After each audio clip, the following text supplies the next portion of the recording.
gitu. Jadi kita mau nyari tambahnya itu ya dari lemburnya doang, angkat. Ternyata dapat di bagian gemba yang sama sekali saya tuh nggak ada pengalaman di Indo. Iya. Itu yang bikin berat sih sebenarnya. Kalau emang ada pengalaman udah sampai main fisik, cuma ngelempar barang gitu di depan matanya kan lihat sakit hati kan. Halo teman-teman, assalamualaikum warahmatullahi wabarakatuh. Berjumpa lagi dengan saya Mo Fudes. Selamat datang, selamat pagi, selamat siang, selamat malam. Bagaimana kabarnya teman-teman semuanya? Saya selalu untuk teman-teman semuanya dimanapun kalian berada. Selamat datang, berjumpa lagi di video ini. Di video konten kali ini saya ingin mendiskusikan tentang masih bekerja di Jepang ya teman-teman. Di sini saya akan membahas pekerjaan konstruksi. Kebetulan narasumber kita mantan ex Gemba teman-teman ya. Jadi akan banyak fakta menarik, akan banyak pengalaman-pengalaman yang menarik yang bakal diceritakan oleh narasumber kita ya. Oke, langsung saja kita sapa, perkenalkan diri. Swastiastu. Dengan siapa, dari mana? Perkenalkan, nama saya Alep Santosa, saya dari Bali ya. Saya tinggal di Jepang sejak 2016. Senpai sekali ya teman-teman. Jadi kebetulan teman saya yang satu ini satu perusahaan teman-teman ya. Jadi sebelumnya pindah dari job konstruksi ya. Nah, bagi teman-teman semua yang kemarin nanyain tentang job konstruksi itu seperti apa jobnya dan keluh kesahnya, kelebihan dan kekurangannya, saya akan tanyakan langsung. Jadi di Gemba itu masuk tahun berapa mas? Pas dulu Mulai 2016 magang, mulai langsung di bidang daiku ya. Daiku. Tukang kayu. Daiku itu kayu ya. Nah itu emang kalau job Gemba dari pertanyaan teman-teman tuh seringnya nggak difokusin, kayak kadang ngerjain atau aku tagging gitu-gitu apa Ya, juga mas? betul juga kan itu. Jadi gininya ya, awal jobnya itu pas interview kan daiku. Tapi setelah di lapangan ternyata bikinnya itu malah fokus ke pondasi rumah Jepang. Pondasi rumah. Jadi kerjaan itu merangkap dari ngelas, dari pengerukan juga, nah itu kan pemasangan taggingnya, besinya juga itu sampai selesai di pondasi lah. Malah daiku pas kayu-kayunya itu malah perusahaan lain yang dicari sama perusahaan. Jadi intinya ke pondasi sih itu selama 3 tahun lebih kan. Iya. Walaupun kita jobnya dari awal masuk dispesialisasikan ke daiku atau ke scaffolding, tapi ternyata dalam lapangannya kadang-kadang kita disuruh kerja di Gemba lain ya. Iya, betul. Seperti yang di job topi disuruh ngecor ya. Iya. Disuruh masang bata, disuruh plester ya. Jadi nggak, ini juga tergantung kaisanya ya. Tergantung kaisanya. Itu Mungkin untuk beberapa perusahaan yang memang khusus doang itu, mungkin 2 dari 10 perusahaan ya yang mungkin khususnya memang bidang itu ya, terus yang itu doang ya. Sisanya itu ya merangkap juga. Nah kalau seperti itu hitungannya gimana itu? Apa sama per jamnya, gajinya gitu? Kan karena bidang pekerjaannya berbeda. Iya. Apa ada tambahan? Kalau di Gemba itu kebanyakan sih makanya GQ ya. GQ itu 1 bulannya itu udah ditentuin segini gitu. Jadi kita mau nyari tambahnya itu ya dari lemburnya doang. Dari lemburannya, kalau mungkin ada hari kerja di hari Minggu atau hari libur itu bisa bertambahan juga. Tapi gimana mas, di Gemba itu berat apa menikmati atau ringan atau enteng? Tekanan Itu sih. dari awal apa emang sudah keinginan sebelum ke Jepang saya ingin masuk konstruksi? Sama sekali enggak. Nah itu bisa diceritakan Sama sekali awal enggak. mulanya gitu. Jadi awalnya itu karena saking semangatnya mungkin kan, semangatnya siapa yang mau ikut interview ya saya memberanikan diri aja, entah apa deh jobnya nanti belakangan, yang penting berangkat aja dulu gitu. Waktu itu 2015 ya interviewnya itu. Taunya dapat di bidang Gemba, dan kebetulan memenuhi syarat kan apa postur tubuh itu kan nggak terlalu berat badan juga pas waktu itu, tinggi badan. Kebetulan 2 orang dipilih dari 7 orang, kebetulan lulus waktu itu.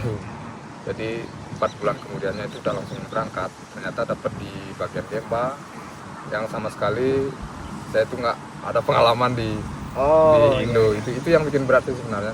Kalau emang ada pengalaman udah sering ngerjain konstruksi di Indonesia sih mungkin bisa bertahan ya. Menarik juga ya, maksudnya nggak ada basic, tapi kebanyakan nih mas ya, dari yang teman-teman kita, terus dari berita-berita yang sering kita dengar ya, kalau di Gemba itu banyak yang ngabur.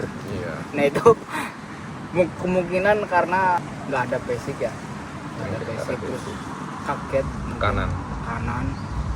dan nggak nyangka kalau wah dari awal ini jobnya gini Nggak itu sesuai ada ekspektasi lah. ya. Ya. Nggak sesuai ekspektasi. Tapi untungnya Mas Alep mantep ya. Bertahan. Itu Itu karena bertahannya itu karena lingkungan di Apato, di kos ya. Di kos itu karena nggak terlalu ketat, di pedesaan juga, di daerah Ibaraki, Omitama. Jadi itu yang mungkin stres di Gemba atau di lapangan itu pas pulang bisa main gitar, bisa nongkrong sama teman-teman di Apato itu tanpa ada teguran dari tetangga gitu mungkin ya. Itu yang membuat bisa ginilah bertahan selama 2 tahun lebih. Kemudian pulang, balik-balik lanjut ke Gemba lagi karena nggak ada apa namanya sertifikat buat ke bidang lain kan. Jadi harus pakai sertifikat itu sementara. Nanti setelah berjalan beberapa tahun pindah, akhirnya sekarang kita ke pengolahan makanan. Oke, masih tentang awal di Gemba mas. Nah itu banyak juga ya senpai-senpai yang di Gemba itu melakukan kekerasan itu ya. Dulu sempet ngalamin nggak? Entah itu dari senpai dari Indonesia nya, dia itu semena-mena ya, artinya mentang-mentang dia udah lama, mentang-mentang ada orang baru disuruhin, dimanfaatin, terus kerjain lah istilahnya, digituin sampai ada yang dipukul juga, main tangan juga. Nah, itu apa ada pengalaman? Kalau itu ada sih, tapi nggak sampai main fisik, cuma ngelempar barang gitu di depan matanya kan, lihat sakit hati kan. Terus sama ucapan dari senior Jepang itu agak gini sih, agak serem. emang agak serem, sering bikin sakit hati lah intinya. Itu pulang mungkin sempet kok gini, sempet pengen pulang gitu. Jadi mungkin kalau kerjaannya sih aman-aman aja. Cuma tekanannya itu dari setiap hari kerja sama orang Jepang langsung kan, berinteraksi sama orang Jepang, jadi agak tekanan batinnya itu luar biasa. Tapi itu dari senpai Jepangnya, kalau dari senpai Indonesia aman ya? Kebetulan waktu itu nggak ada senpai Indonesia. Oh, angkatan pertama gitu ya, orang Indonesia. Kalau orang asingnya stay Indonesia apa enggak? Ada orang Cina tapi dia khusus di Kojonya. Di Kojonya itu bikin packingnya itu, bikin besinya itu kan, besinya di ngelasnya itu dia fokus di sana, jarang ke lapangan, jadi jarang berinteraksi sama dia. Jadi satu orang. Aman lah ya untuk sesama senpai Indonesia. Soalnya gini teman-teman, banyak juga ya cerita dari teman-teman saya ya, termasuk yang dulunya pernah kerja di Gemba itu, dia sering diintimidasi ya.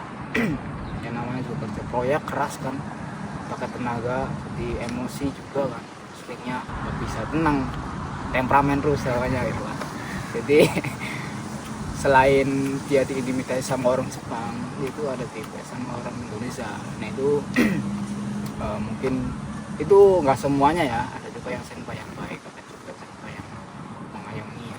Jadi nggak semuanya yang diceritakan di sosmed terkait orang Jepang yang mengintimidasi, yang mengolok-olok, yang menyakiti ya, ingin menindas kita itu hanya segelintir perusahaan doang ya. Jadi oknum sih biasanya. Oknum. Ya. Kerjanya biasanya di Gemba itu kan proyeknya pindah-pindah ya. Iya. Pindah-pindah. Nah, itu di pabriknya Mas dulu seperti apa? Apa cuman di Kojo gitu ya, di Kojo ngerjain konstruksi, misal bikin precast atau bikin pagar, bikin bata, balok buat bangunan, atau bikin kayu ya, kan daiko ya, Ya. kayu, atau dipindah-pindah, ada proyek di sana, di luar kota, di luar prefektur ya, itu apa ada, terus misal ada, bisa diceritakan pengalaman. Kalau kebetulan waktu itu saya dapatnya di tugas di lapangan kan. Jadi yang di Kojonya itu ada yang stay yang sampai Cina itu. Sampai Cina itu.